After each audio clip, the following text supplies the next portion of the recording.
Колеги, ми розпочинаємо обговорення нашої останньої теми на сьогодні і поговоримо про те. So we start the conversation on our last topic, and we will be talking about what technical opportunities we have in order to prevent further transmission of propaganda from Russian television. I invite to the floor Pavlo Bilonozhko, who is Chief of the Sector of Government and Media Relations of BRT Concern. He'll tell us about the problems that the center faces now and why it is so hard now to prevent the transmission of Russian TV channels in the regions where there's the active anti-terrorist organization. Good afternoon, dear journalists. I would like to tell you about the situation as it is. Today we face the war, and this war,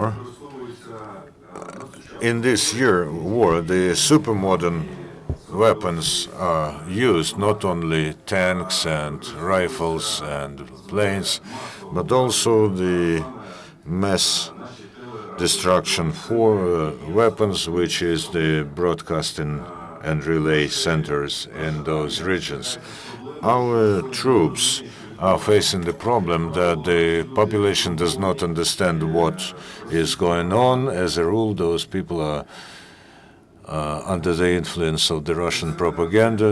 The BRT Concern and our staff have created a coordination council that tries to oppose the attempts to continue broadcasting through those relay centers, and we said that they can be switched off and should be switched off, and those channels should be switched off. But the management of the concern, including Mr. Pivnyuk, provide no reaction to this.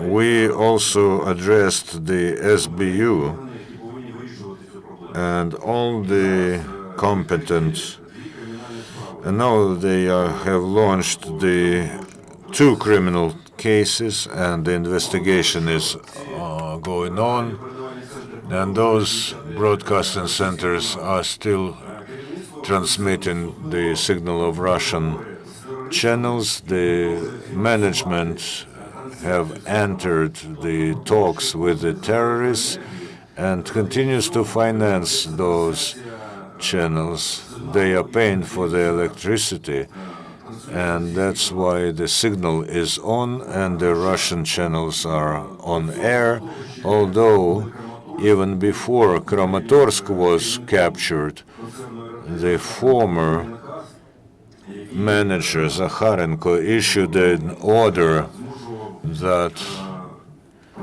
said that the workers of the concern were obliged to leave the territory and to switch off the electricity. As soon as the new director Pivnyuk came, he canceled this order and he issued the order to restore the energy supply and to restore the work. While the centers are captured, we are still trying to inform the public about this, and we are knocking on every door. We have written the address to the Cabinet of Ministers and to the President. We are quoting documents. When we started to investigate this situation, why is this happening and who are those people?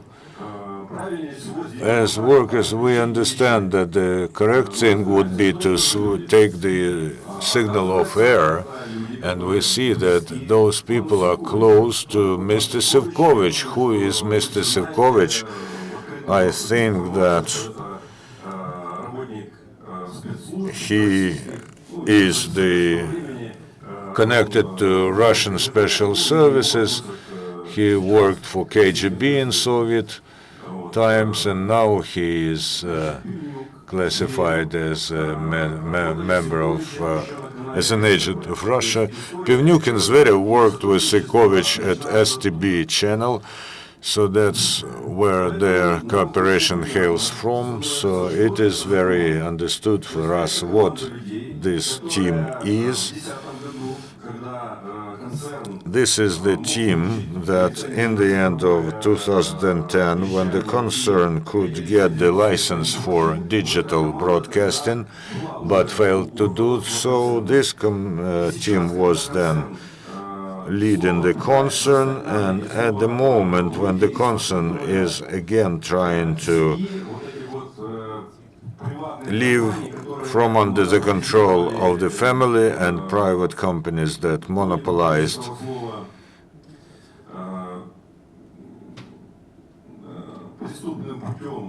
in a criminal way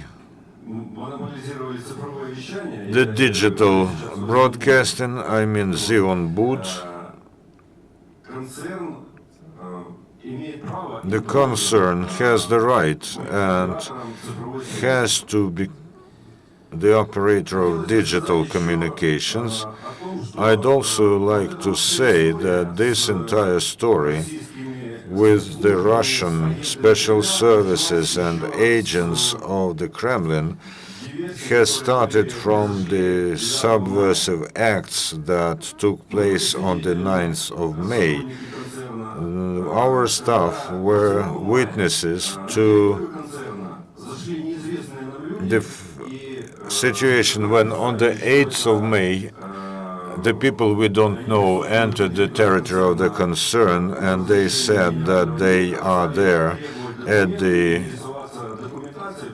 permit of the technical director of the concern, and they started to search for the technical information. They said that they were jobless, and the video is freely accessible through internet. And we decided to film this and put on the net. So after the events on the 9th, on the 8th, on the 9th, there was a fire in the mine, in the mines where the cables are laid down. I was there. When I came to the concert, Mr. Pivnyuk has forbidden me from talking on anything about what was happening, because I, as a person responsible for press contacts, got a lot of phone calls, and I told them that I talked to police and fire people, and they told me that this was arson. I told so to the press, and then Mr. Pivnyuk told me that we should only talk about technological disaster. And you know, all the specialists say that this was the arson, and only Mr. Pivnyuk says that this was a technological disaster. So we became suspicious that this person is not honest and he is playing, conducting some sort of game, and this is the entire team of people who are engaged by this Russian secure special services. At the moment, the concern faces some events that I haven't witnessed, but a person who is going to join us, she is already here. She was there, Maryna. She will tell us about what's going on there at the moment. And Our staff workers are filming this, but I think that we should listen to Maryna.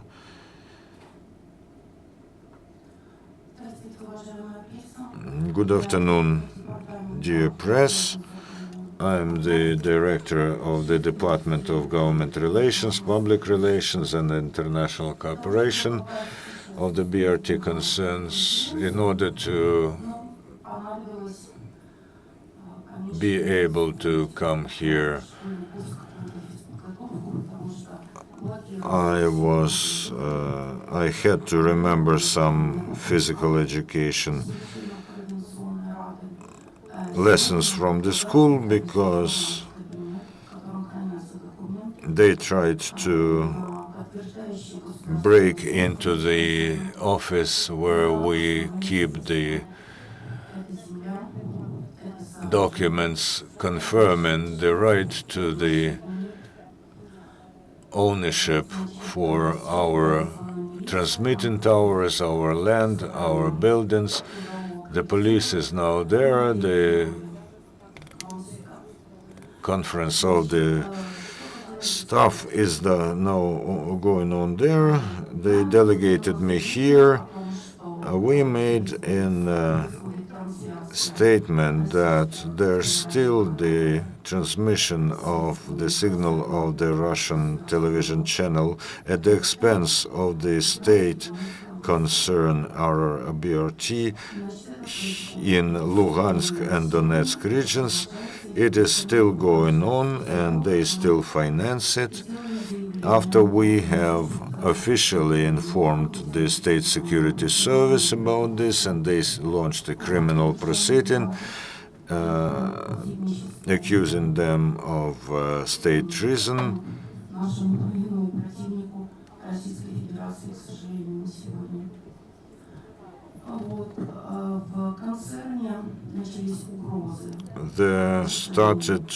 We started to hear threats aimed at our staff, aimed at our trade union members. There are local orders that forbid to take part in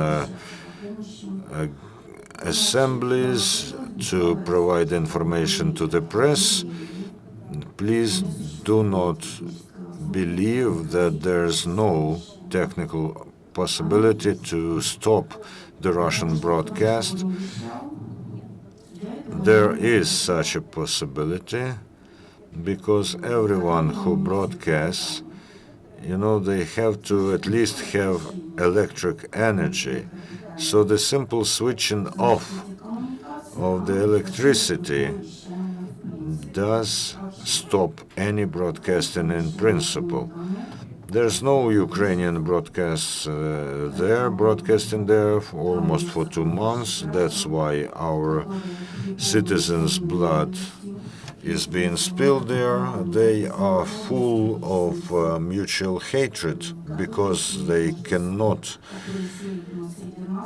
explain to each other their views, and the Russian broadcasters are sowing this hatred among us.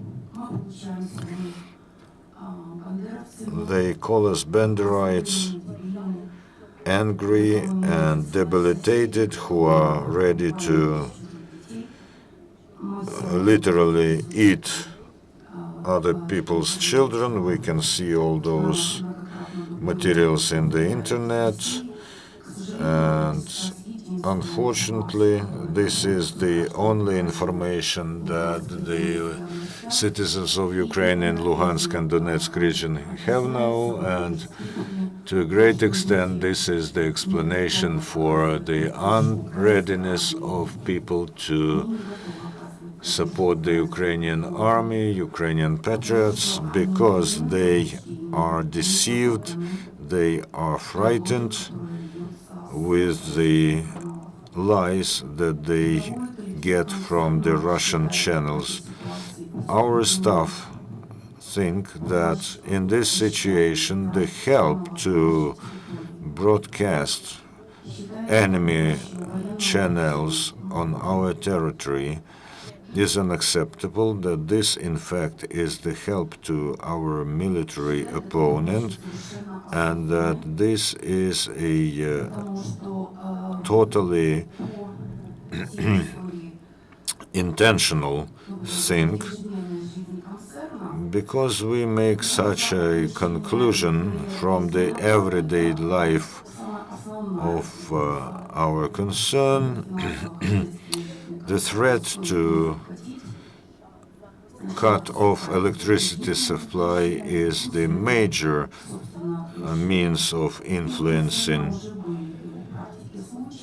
broadcasters, and we know that there were cases when, for instance, they didn't pay us, and in Donetsk region the transmission was switched off for 3 or 4 hours, in spite of the fact that this was the homeland of our former president.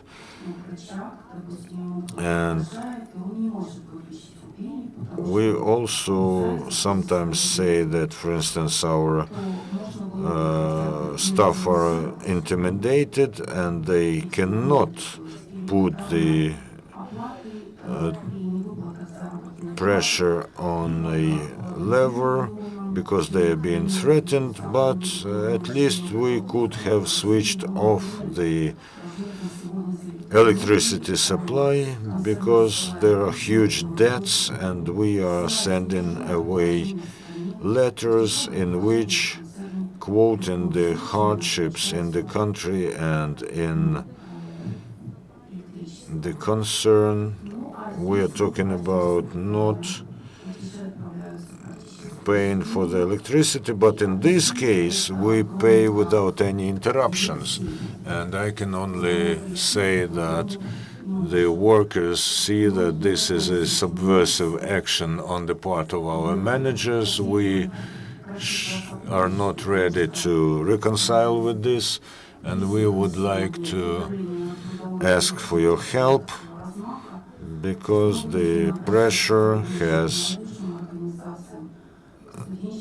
become so widespread that we have to ask help from student and public organizations, to everyone concerned with what's going on in our country and with why our people's blood is being spilled in this region, to a great extent because the residents of the same city and formerly brotherly nations are being juxtaposed by the enemy propaganda.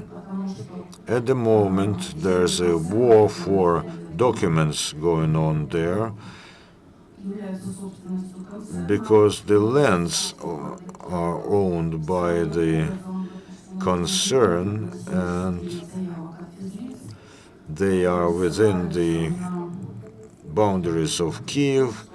Strangely enough, 79 applications for these lands are being launched, and the people say that the managers of the concern are trying to divide this land now, but all the documents that state the right to own this land are at the concern, and there was today the attempt to break into the office where these documents are being kept.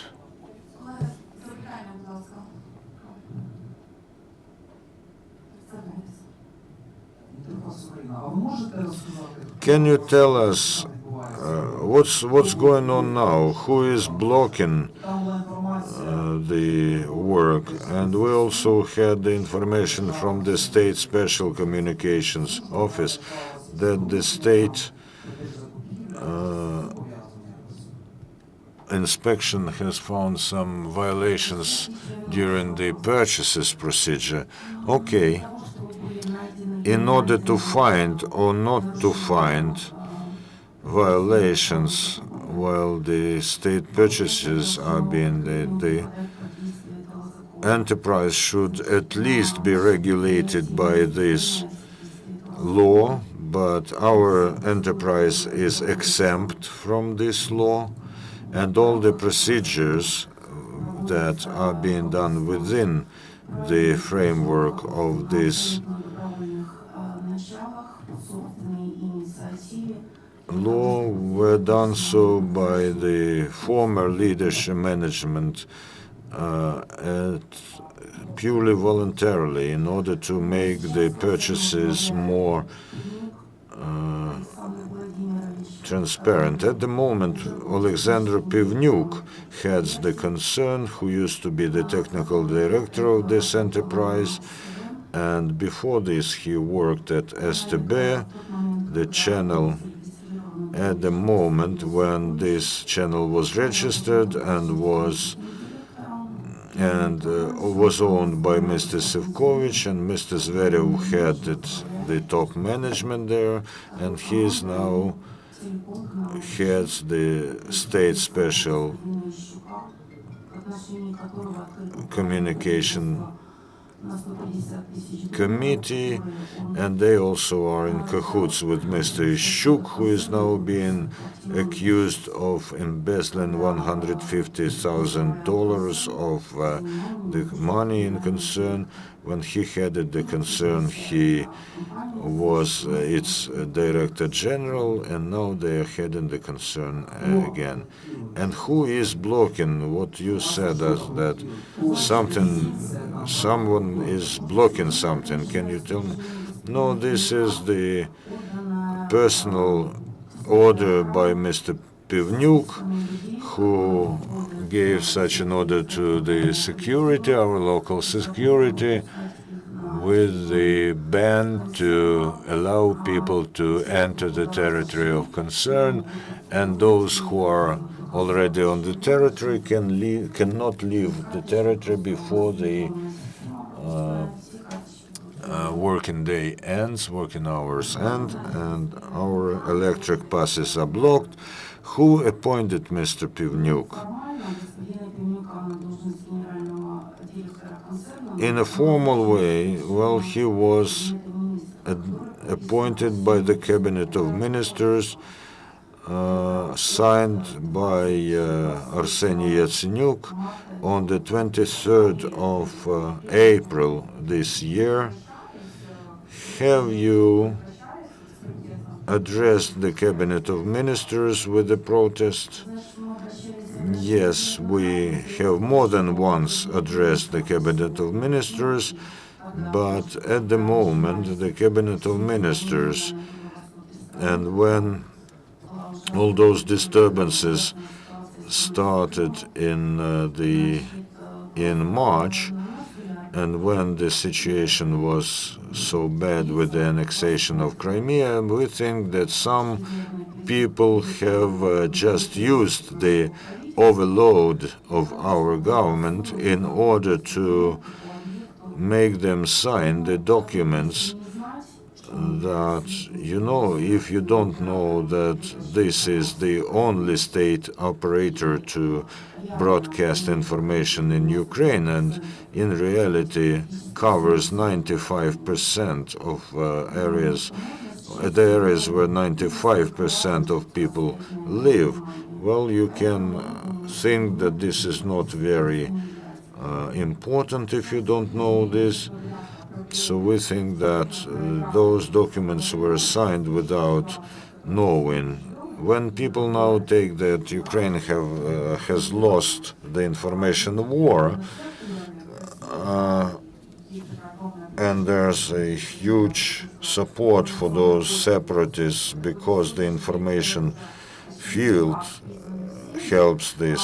So at the moment, when this is a evident fact, are you appealing to the President of the Ukraine, to this Council for National Security, to the Cabinet of Ministers in order to remove this person from his duties?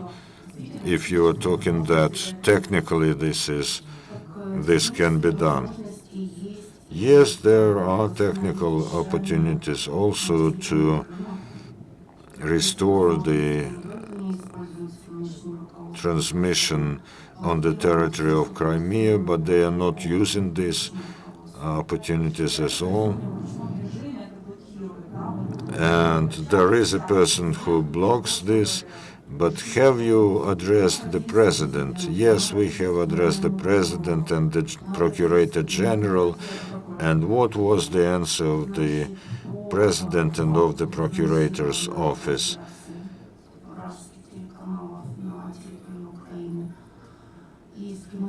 There's a criminal case that is looking into this issue, together with the subversive act that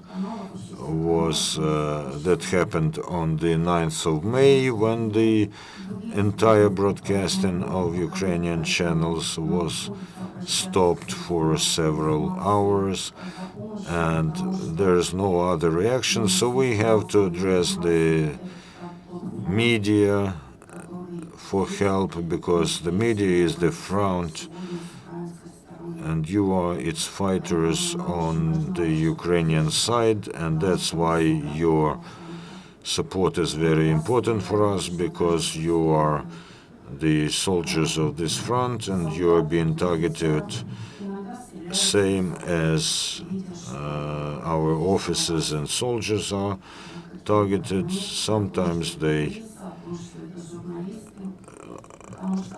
fire at you on purpose because they see that you're journalists, because they understand that a lot depends on your work and words.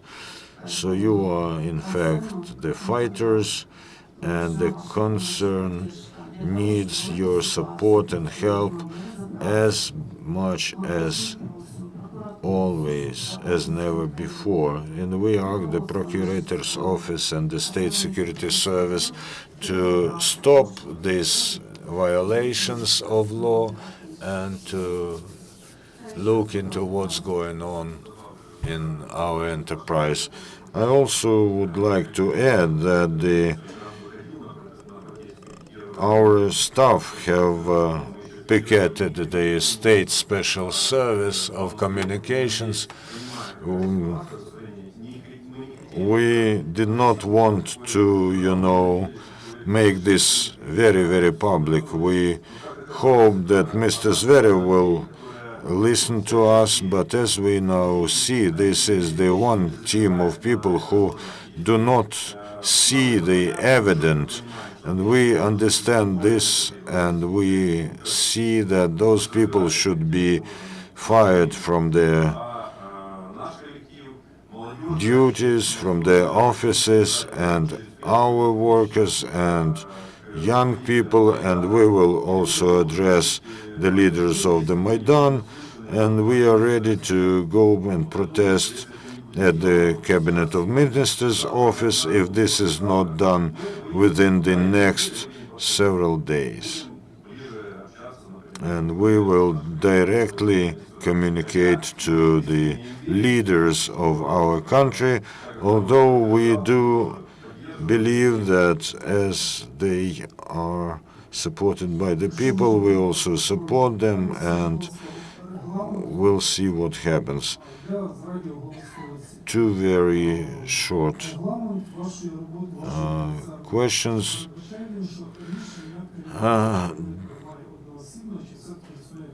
Is there a clause in your statute that the decisions are adopted by a manager in singular, or is there a influence of the workers on the decisions that are being adopted? And technically, if we even take off air the six transmitting centers in Luhansk and Donetsk, is there a opportunity to broadcast from other regions of Ukraine and cover the territory of those two regions with Ukrainian transmitters? The matter is that Until the end of April, all the decisions at our concern were collective. Every Monday, heads of our departments gathered for a conference, including the accountant's office. Everyone was in the know what was happening. Now they don't do this. All the decisions are adopted in singular by Mr. Pivnyuk. Does he have a support in the collective? Does he have any like-minded persons? Well, of course, there is a support. He brought with him 4 counselors. One of them we know he was one of the people who developed the scheme of buying cars in Autoplan, which is now being investigated by the prosecutor's office. This is Mr. Eru, then again Mr. Stashchuk. Of course, the accountant's office comes from TVI company, who were removed from their offices because they did not pay to the budget. So yes, they have rather interesting and qualified team members. And what about the transmissions from other regions? At the moment, the technical means of the concern allow for the transmission of Ukrainian channels up to the Ural Mountains. And there's a journalist called Timchuk who says that since Soviet times there were movable television and radio stations that allowed, in case the stationary broadcasting was stopped, they could go around the country and organize broadcasting. At the moment, they are all in the scrap metal, although the Russians have it at their disposal and they are using this equipment. As a rule, this equipment is being used during the military combat actions where you cannot launch stationary transmissions. It would be good if now this equipment worked in those regions and the information was there that is needed to conduct the anti-terrorist operation, so that people would know what's going on, what should they do if there's a mortar launch, mortar firing. Because during the independence time, a lot of our civil defense was destroyed. Now is the time to come back to the very important issues of civil defense.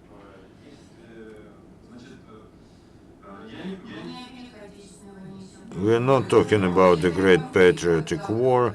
We're talking about, there is an equipment that is mobile, that allows to transmit to the population the programs that are needed by people in this region,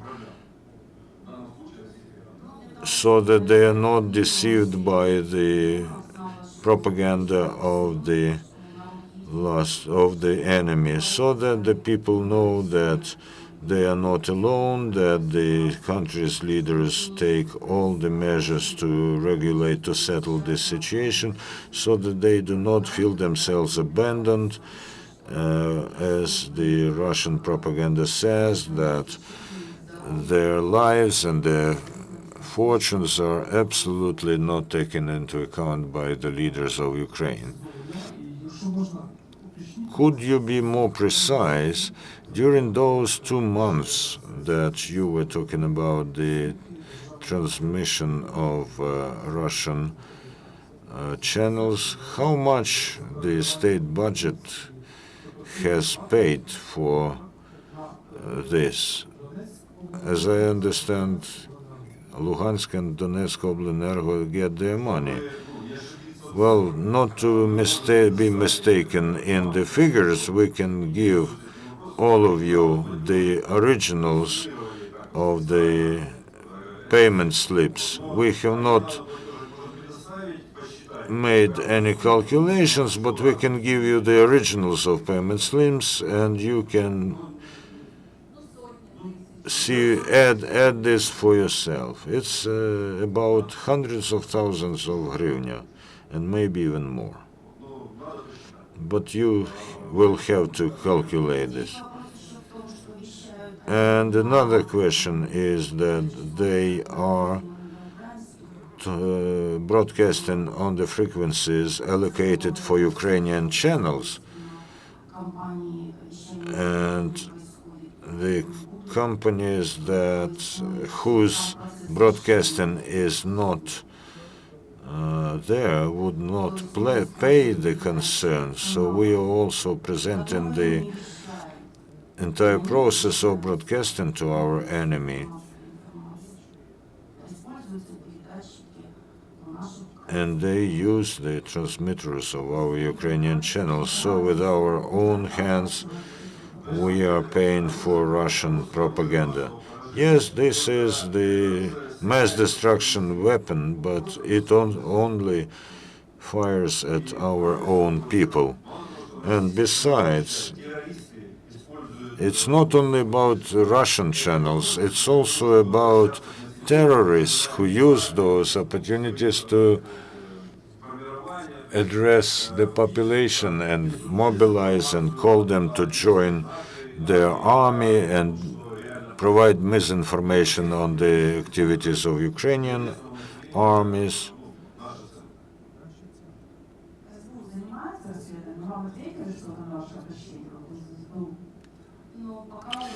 Did the State Security Service answer?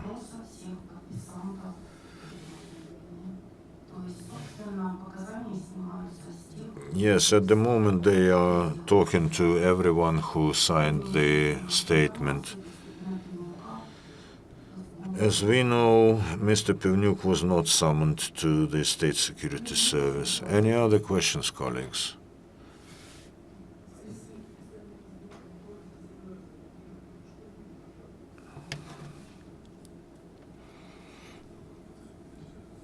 Now we have to talk about the figures. Let's talk about the fact that by the moment of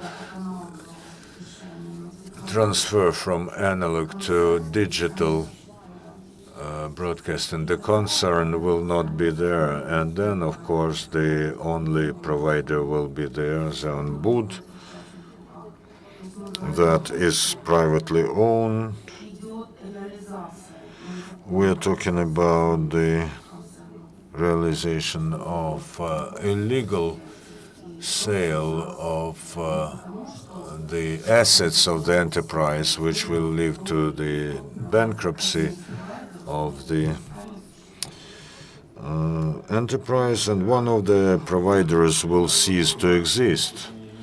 Maybe someone does not have this information, but as far as we can gather, this conflict and the aggression of Russia was planned not yesterday, not a year ago, or even not several years ago. As far as information security is concerned, you know, it's not only about replacing several people. You have to launch agents into all these spheres and to either put under control all the system, the entire system, or to destroy it and make it collapse. During the previous president, Mr. Yanukovych, the company Zaunbud appeared which got the licenses for digital broadcasting, and it became a monopolist, although everyone was saying this is not good, this cannot be done, but still they were proceeding with this plan in spite of all the investigation and scandals, because Zion Bud is a private company that's getting finance, and we know that part of this finance, 1/3, was going to the family, and the rest was divided between other persons. Read Forbes Ukraine, there's a lot on this. And I would like to quote some surnames. This entire scheme with Pivnyuk and others, Mr. Knyazhitsky is, and Zion Bud is a front for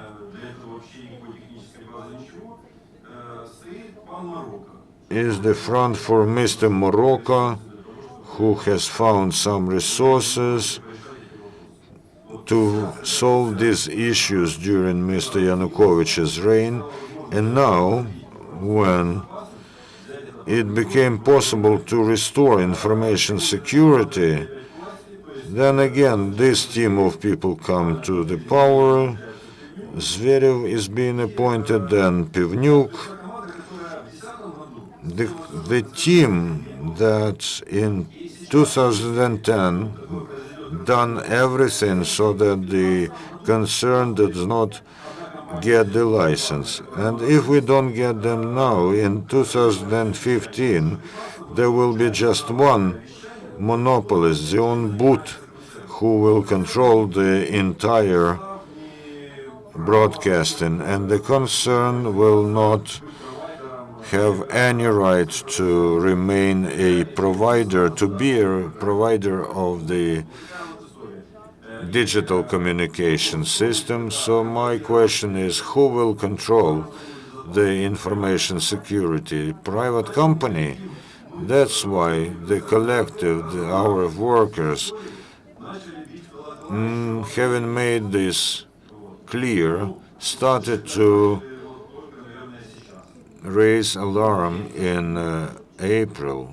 We hope that we will be heard this now. We also hope that the new team, when today it is so important for Ukraine to preserve the information security, they will do everything to solve this situation, and the journalists who are here will help to disseminate information about what's going on, and how to stop propaganda, and how to remove those people who are helping